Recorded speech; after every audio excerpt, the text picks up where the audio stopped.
আসসালামু আলাইকুম মুসলমান ভাইরা, হিন্দু ভাইদের নমস্কার।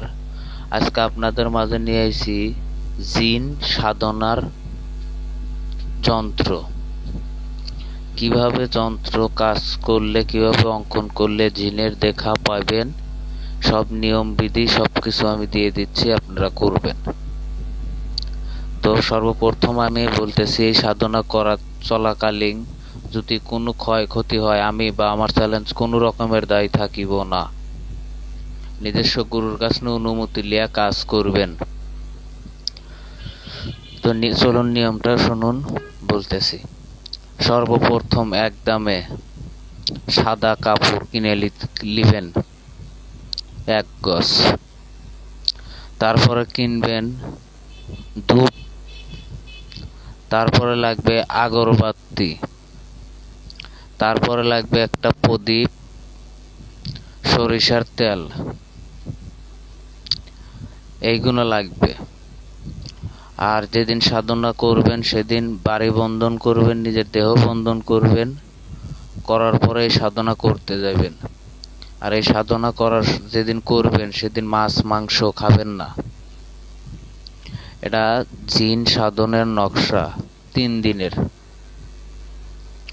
এই সাধনা করার জায়গা হচ্ছে কোনো শ্মশানেও যেতে হবে না, কোনো আপনার বাড়িতেও না। আপনি এই সাধনা করতে পারবেন যে জায়গায়, যে বাড়ি দেখবেন যে নির্জন, আগে লোকজন বসবাস করছে এখন করে না, কেউ থাকে না, পরিত্যক্ত বাড়ি, সেই বাড়িতে সাধনা করবেন, খুব দ্রুত দেখা পাবেন। আর যদি শ্মশানে বসে তাহলে তো আরো ভালো। ভাইবে চিন্তা কাজ করিবেন, আমি আবারও বলছি, গুরুর অনুমতি ছাড়া কাজ করিবেন না।